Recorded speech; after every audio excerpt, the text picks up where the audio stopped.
मैं देश का पहला ऐसा प्रधानमंत्री बना जिसके आने के बाद हर भारतीय के खाते में 15-15 लाख रुपए आए। मैं देश का पहला ऐसा प्रधानमंत्री बना जिसके आने के बाद पुलवामा अटैक हुआ और हमारे 40 से ज्यादा जवान मरे। मैं देश का पहला ऐसा प्रधानमंत्री बना जिसके आने के बाद किसान आंदोलन हुआ जिसमें 700 से ज्यादा किसानों की मौत हो गई। मैं देश का पहला ऐसा प्रधानमंत्री बना जिसके आने के बाद पहलगाम अटैक हुआ और जिसमें 25 से ज्यादा लोगों की जान चली गई। मैं देश का पहला ऐसा प्रधानमंत्री बना जिसके आने के बाद दिल्ली में बम ब्लास्ट हुआ और 12 लोगों की जान चली गई। मैं देश का पहला ऐसा प्रधानमंत्री बना जिसके आने के बाद महिलाओं की सुरक्षा उन्हीं के पार्टी के मेंबर से करनी पड़ रही है। मैं देश का पहला ऐसा प्रधानमंत्री बना जिसके आने के बाद रेपिस्ट जेल के बाहर है और गौ रक्षक जेल के अंदर है। मैं देश का पहला ऐसा प्रधानमंत्री बना जिसके आने के बाद महंगाई ने आम जनता की कमर तोड़ कर रख दी है। मैं देश का पहला ऐसा प्रधानमंत्री बना जो कंट्री टू कंट्री घूम के अपने मित्रों को प्रोजेक्ट दिलवाता है। मैं देश का पहला ऐसा प्रधानमंत्री बना जिसके आने के बाद बीएसएनएल पर लगभग ताला ही लग चुका है। मैं देश का पहला ऐसा प्रधानमंत्री बना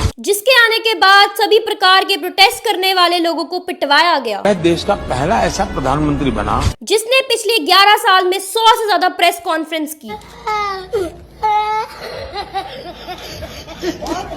मैं देश का पहला ऐसा प्रधानमंत्री बना जिसके आने के बाद भारत दुनिया का दूसरा सबसे बड़ा बीफ एक्सपोर्टर बन गया। मैं देश का पहला ऐसा प्रधानमंत्री बना जिसने ओमान जैसे मुस्लिम देश से हाथ मिलाकर हलाल सर्टिफिकेट की मान्यता दिलवा दी। मैं देश का पहला ऐसा प्रधानमंत्री बना जिसके आने के बाद हर साल युवाओं को 2 करोड़ नौकरियां दी गई। मैं देश का पहला ऐसा प्रधानमंत्री बना जिसके आने के बाद रुपया इतनी तेजी से गिरा कि अब तक संभल नहीं रहा। मैं देश का पहला ऐसा प्रधानमंत्री बना जिसके आने के बाद देश का हवाई जहाज, रेल, तेल, कोयला, न्यूक्लियर पावर सब बिक गया। मैं देश का पहला ऐसा प्रधानमंत्री बना जिसके आने के बाद एक पेड़ माँ के नाम और 100 पेड़ बाप के नाम कर दिया।